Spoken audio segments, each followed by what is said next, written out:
देव सच्चिदानंदरूपाय विश्वोत्पत्त्यादिहेतवे तापत्रय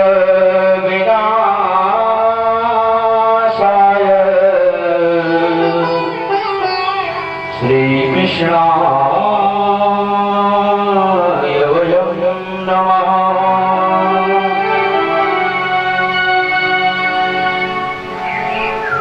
व्यास जी ने 18,000 श्लोकों की बृहद परमहंसों की संहिता श्रीमद् भागवत पुराण की रचना की। जिसमें 12 स्कंध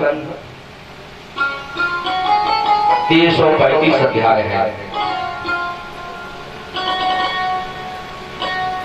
व्यास जी ने वेदों का विभाजन किया।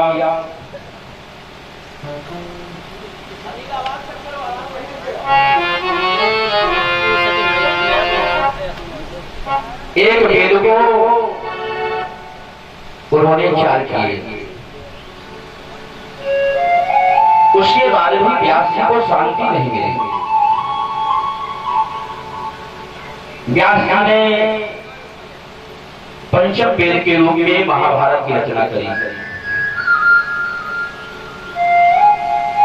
फिर भी मन की खिन्नता दूर नहीं हुई।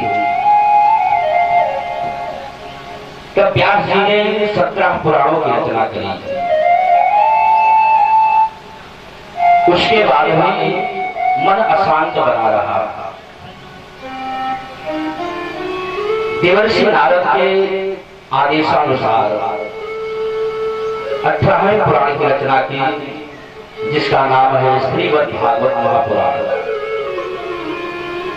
जो मेरे गोविंद का ही वांगमय स्वरूप है। व्यास जी कहते हैं श्रीमद् भागवत का मतलब है श्री के मद का त्याग करके इस ग्रंथ का अनुकरण किया जाए तो ये भागवत भक्ति भी आपको मिलेगी, आपको ज्ञान भी मिलेगा, आपको वैराग्य भी मिलेगा और आपको त्याग भी मिलेगा। व्यास जी ने सर्वप्रथम मंगलाचरण किया। भागवत में सबसे पहले महात्मा का वर्णन किया गया। जैसे यदि किसी को जानना है तो कोई दूसरा बताता है कि व्यक्ति कैसा है, तो ऐसे श्रीमद् भागवत का परिचय दिया गया है महात्मा में कि भागवत क्या है, इससे लाभ क्या है। तो कोई भी मांगलिक कार्य होता है तो पहले मंगलाचरण किया जाता है। तो व्यास जी ने मंगलाचरण किया। इस ग्रंथ की रचना करने के पूर्व उन्होंने गोविंद को याद किया। व्यास जी कहते हैं कि परमात्मा कैसा है। सच्चिदानंदरूपाय विश्वोत्पत्त्यादिहेतवे तापत्रय विनाशाय श्रीकृष्णाय वयं नमः। व्यास जी कहते हैं मैं उस परमात्मा को नमन कर रहा हूं जो परमात्मा कैसा है, सत्य है। परमात्मा ही है जो सत्य है। ये संसार तो मिथ्या है। व्यास जी कहते हैं असारे संसारे विषय विसंगा गुण दिया। अगर कोई सत्य है तो परमात्मा है, वो सत्य है और परम सत्य है। व्यास जी कहते हैं वो परमात्मा सत्य है, परमात्मा असत्य नहीं है। परमात्मा को असत्य नहीं कहा जा सकता। और लोग यही कहते हैं, कोई सत्यनारायण कहता है तो इसका मतलब ही है कि सत्य है, नारायण सत्य है, ईश्वर सत्य है। व्यास जी कहते हैं परमात्मा सत्य है। इस एक श्लोक में परमात्मा के स्वरूप का वर्णन है, उसके कार्य का वर्णन है, वो क्या करता है, कैसा दिखता है, उसका स्वरूप कैसा है। परमात्मा सत्य है, परमात्मा असत नहीं है। उसके बाद परमात्मा चित्त है, प्रकाशवान है। जगत के अंधकार को नष्ट करने के लिए एक सूर्य का उदय होता है और एक सूर्य के कारण जगत का अंधकार मिट जाता है। हम लोग रात के अंधेरे को मिटाने के लिए अनेकों दीपक जलाते हैं, लेकिन उससे अंधेरा नहीं जाता। लेकिन एक सूर्य के उदय होते ही कोने कोने का अंधेरा दूर हो जाता है। व्यास जी कहते हैं कि एक सूर्य में वो तेज है जो जगत के अंधकार को दूर कर देता है, और परमात्मा में ऐसे करोड़ों सूर्य का तेज है। उस परमात्मा के तेज का अंश पा करके ही सूर्य इतना चमक रहा है, इसलिए परमात्मा प्रकाशवान भी है। दूसरे जहां परमात्मा कैसा है, आनंद स्वरूप है। परमात्मा के पास दुख नहीं है, परमात्मा का नाम ही है आनंद। जो उसमें जुड़ जाता है वो भी आनंदमय हो जाता है। इसलिए परमात्मा सत्य है, परमात्मा चित है, परमात्मा आनंद स्वरूप है। किसी ने कहा कि भगवान क्या करते हैं, कहा भगवान इस संसार को चलाने के लिए 3 देवताओं को कार्य दिया। ब्रह्मा जी सृष्टि की रचना करते हैं, उनकी बनाई हुई सृष्टि का भरण पोषण भगवान नारायण करते हैं, और समय आने पर शंकर जी संहार करते हैं। लेकिन परमात्मा में क्या सामर्थ्य है, विश्वोत्पत्त्या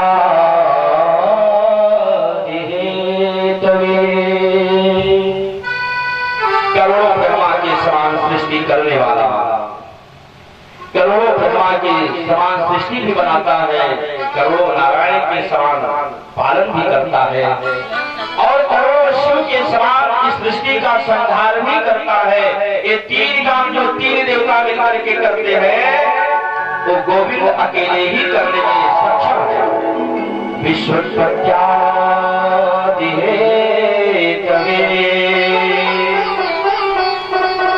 करते हैं, कहा जो भी भक्त उनकी शरण में चला जाता है सच्चे मन से, तो परमात्मा अपने शरण में आए हुए के सारे कष्ट दूर कर देते हैं। कैसे कष्ट, तापत्रय विनाशाय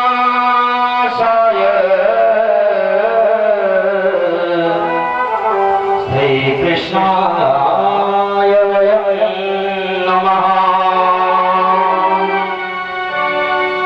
जीव 3 तापों से व्यथित है, दैहिक, दैविक, भौतिक। गोविंद की शरण में जाने वाला 3 तापों से मुक्त हो जाता है, उसके 3 ताप परमात्मा नष्ट कर देते हैं। देखिए ये जीव 3 ही कारणों से परेशान है, 3 ही का संकट है, बचपना, जवानी, वृद्धा, ये भी 3। भूत भविष्य वर्तमान ये भी तीन, दैहिक दैविक भौतिक ये भी तीन, शुद्ध पितृलोक ये भी तीन। ये तीन ताप जीव के पीछे पड़े हुए हैं और दिन रात अग्नि के समान इसको जला रहा है। व्यास जी कहते हैं कि अगर ये जीव मेरी गोविंद की शरण स्वीकार कर ले तो ये तीन ताप नष्ट कर देते हैं। पापत्रय विनाशाय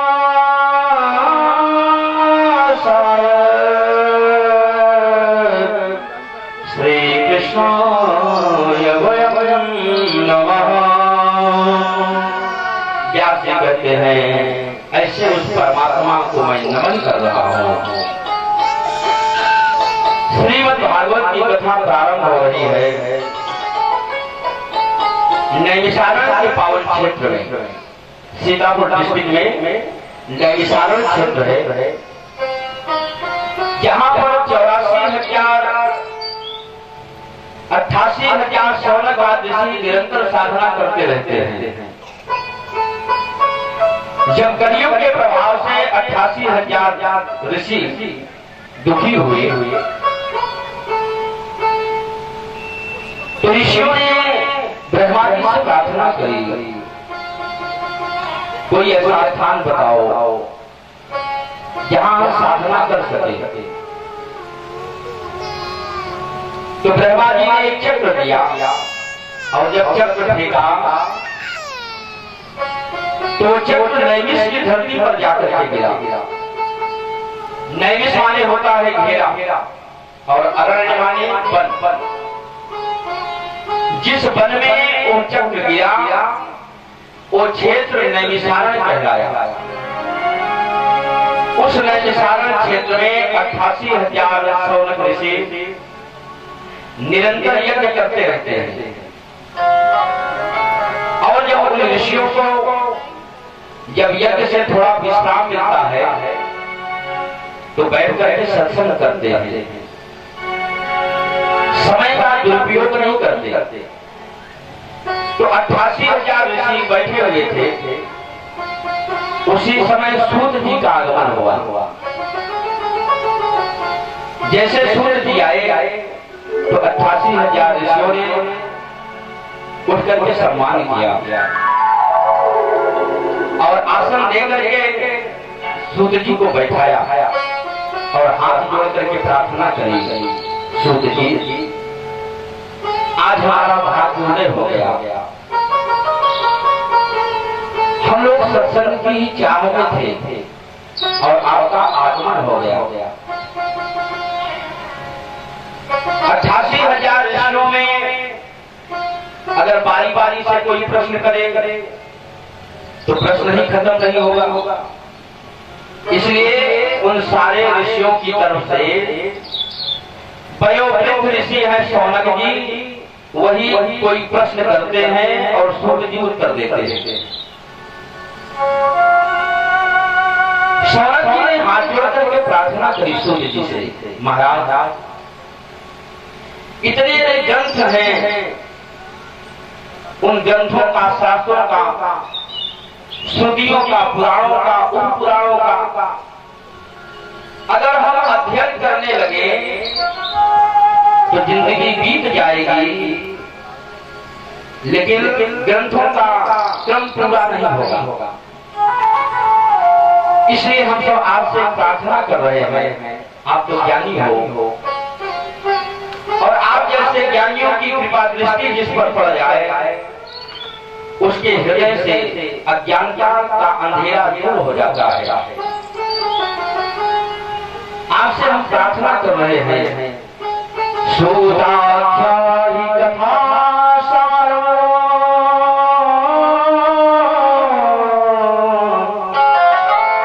मम कर रसायन। सुत जी,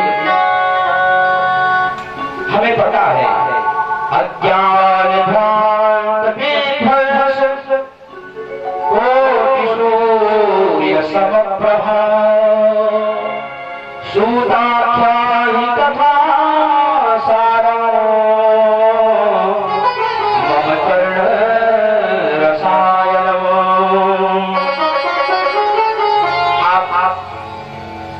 अज्ञानता को मिटाने के लिए आपके पास जो ज्ञान है वो करोड़ों सूर्य के समान है। आप हम सबको सारी कथाओं का सार सुनाइए। जितने भी वेद शास्त्र हैं, पुराण हैं, श्रुतियां, उपनिषद हैं, उन सब का जो निचोड़ हो आप हमको रस पिलाइए।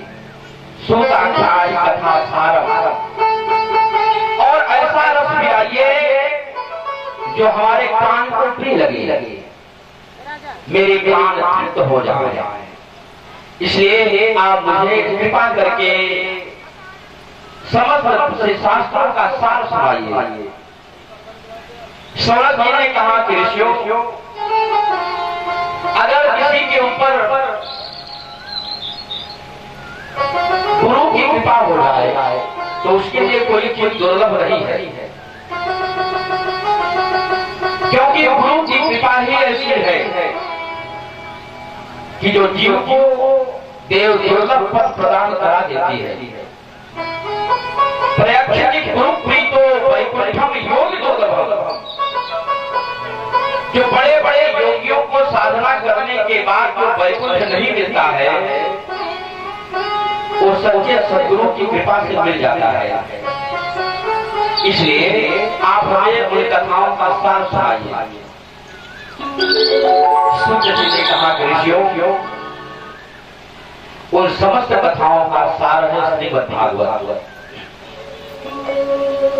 सूर्य जी ने महिमा बताई। ऋषियों, जिस समय राजा परीक्षित को श्राप लगा हुआ था और सुखदेव जी सुखताल में गंगा जी के पावन तट पर परीक्षित जी को कथा सुनाने के लिए बैठे। जैसे ही देवताओं को पता चला तो देवता अमृत का कलश लेकर के आए। देवताओं ने अमृत का कलश ला करके सुखदेव जी के सामने रख दिया। सुखदेव जी ने कहा कि ये क्या है? महाराज, जब हमें पता चला कि परीक्षित को श्राप मिला हुआ है तो हम देवताओं ने सोचा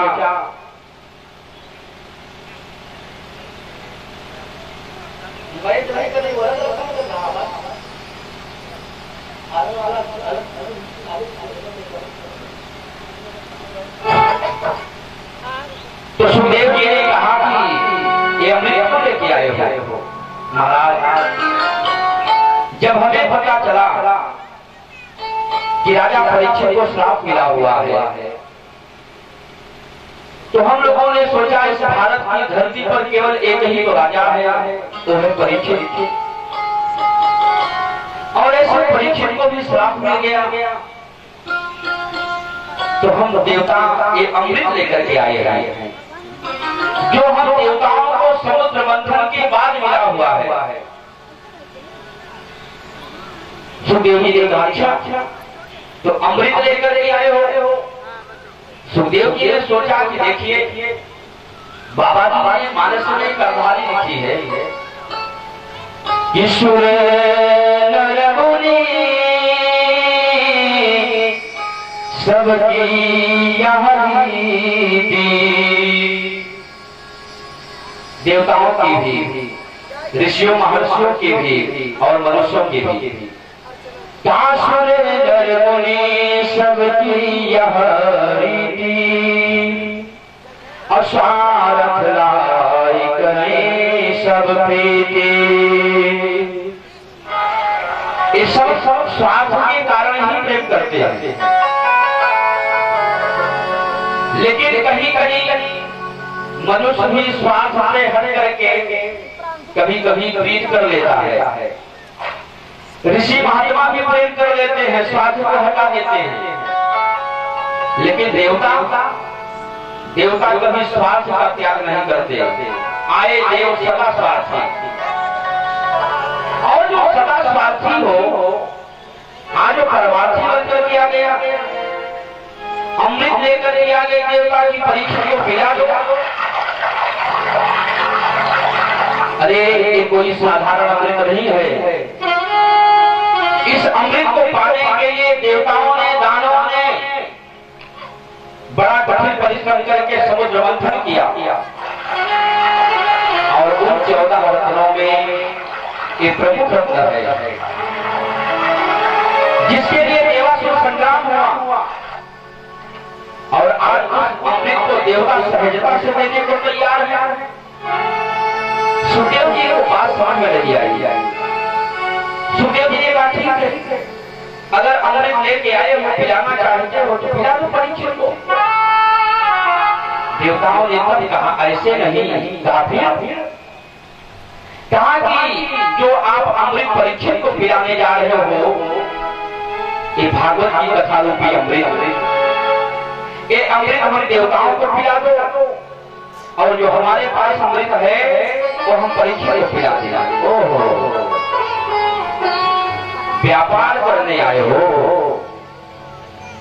व्यापारी बन करके आए हो। अगर सहजता से आते तो शायद तुम्हें ये कथा जरूर मिल जाती,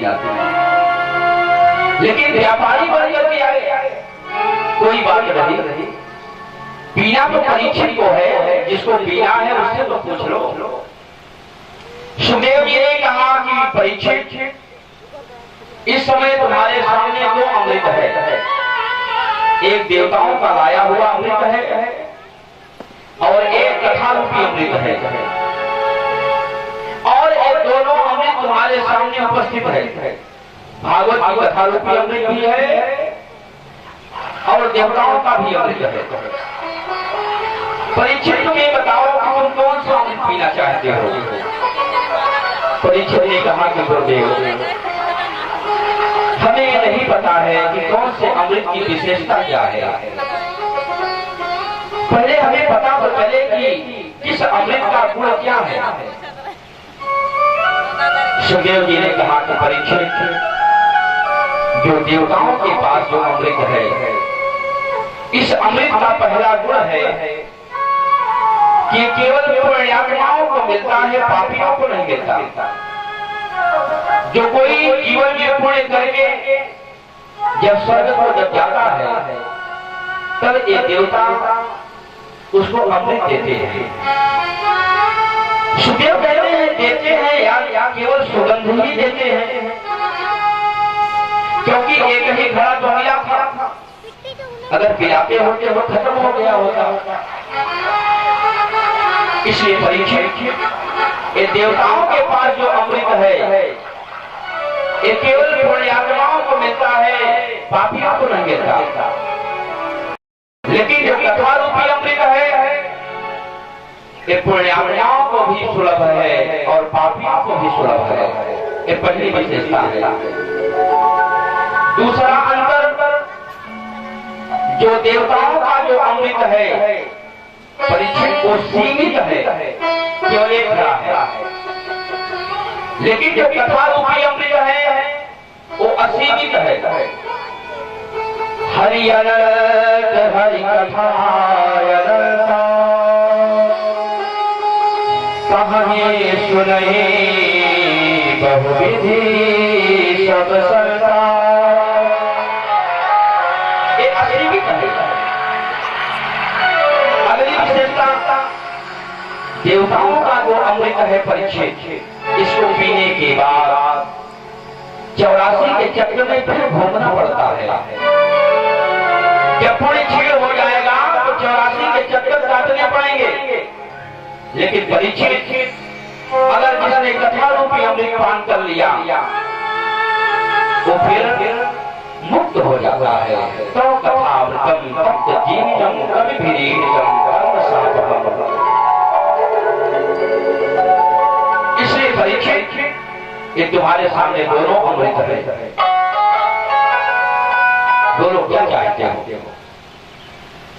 सुखदेव जी ने जब कहा तो परीक्षित जी ने कहा कि गुरुदेव, हमें देवताओं के अमृत से कुछ नहीं लेना देना,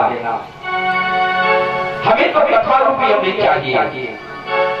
जब परीक्षित ने निर्णय कर दिया तो देवताओं को सुखदेव जी ने डांट करके भगा दिया, भाग जाओ यहां से। व्यापारी बन करके आए थे, बदले में कथा चाहिए तुम्हें? अरे देवताओं, अदला बदली ही की जाती है ना, तो बराबरी की जाती है। अगर 18-20 का अंतर हो तब भी ठीक है। और तुम्हारी क्या स्थिति है? तुम तो कांच का टुकड़ा दे करके और मणि लेने आए थे। ये तुम्हारा अमृत कांच का टुकड़ा है और भागवत की कथा ये चिंता बड़ी। इसलिए बराबरी का सौदा होता है देवताओं। इतना घर गरज करके कोई सौदा नहीं किया जाता। क्या वजह से? देवताओं को डांट करके सुखदेव जी ने भगा दिया, तुम कथा के अधिकारी नहीं हो।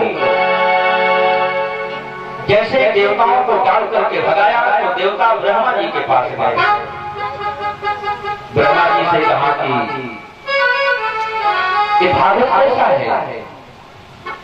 जिस कथा को हमें सुनने नहीं दिया गया उसकी क्या विशेषता है? ब्रह्मा जी ने कहा रुको, पहले परीक्षित को सुनने दो और परीक्षित के सुनने के बाद देखो इसका परिणाम क्या होता है। और जब 7 दिन की कथा में परीक्षित को मुक्ति मिल गई तब ब्रह्मा जी को भी आश्चर्य हुआ। ब्रह्मा जी ने तराजू उठाई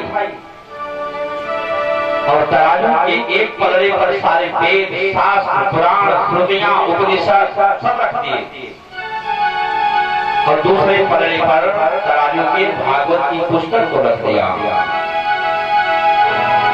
और जैसे ब्रह्मा जी ने तराजू को उठाया, लघुन्यन्यानि जातानि गौरवेदं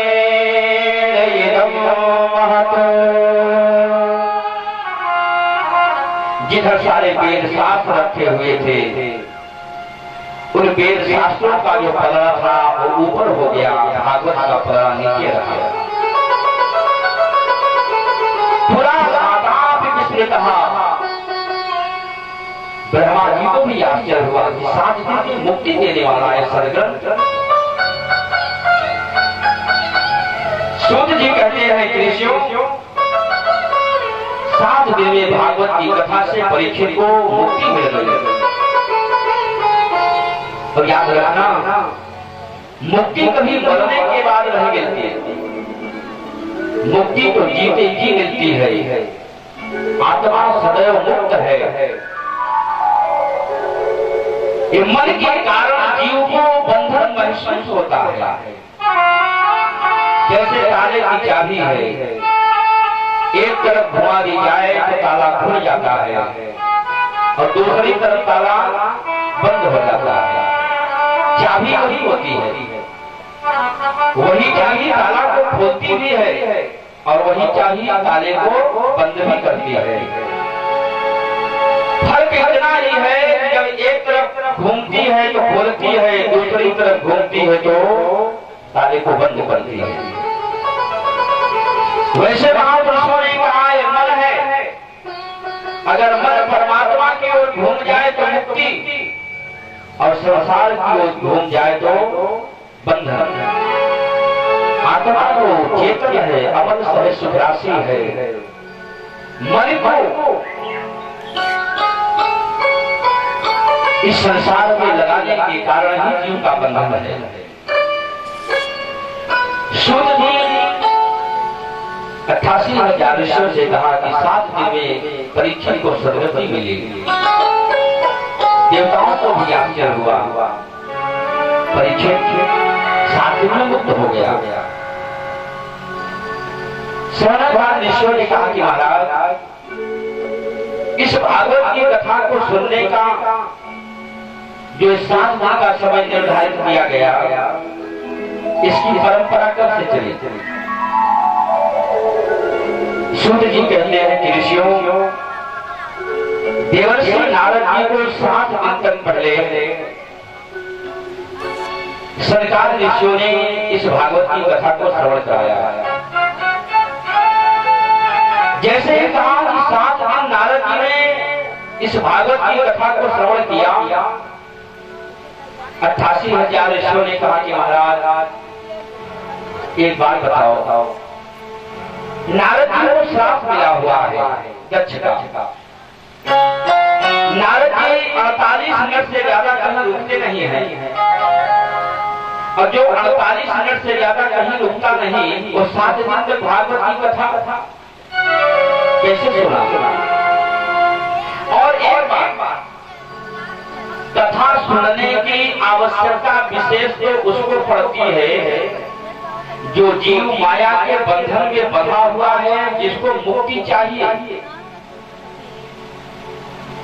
और नारद जी तो लोग विग्रह मुक्तस्य, नारद जी तो लौकिक बंधनों से परे है, तो नारद जी ने 7 दिन तक ये सप्ताह क्यों सुना, ये हम जानना चाहते हैं। सरकार ऋषियों के द्वारा 7 दिन तक नारद जी का कथा सुनना, ये प्रसंग मैं जानना चाहता हूँ, आप बताएं। सूत जी ने कहा कि ऋषियों एक बार की बात है, एक विशाला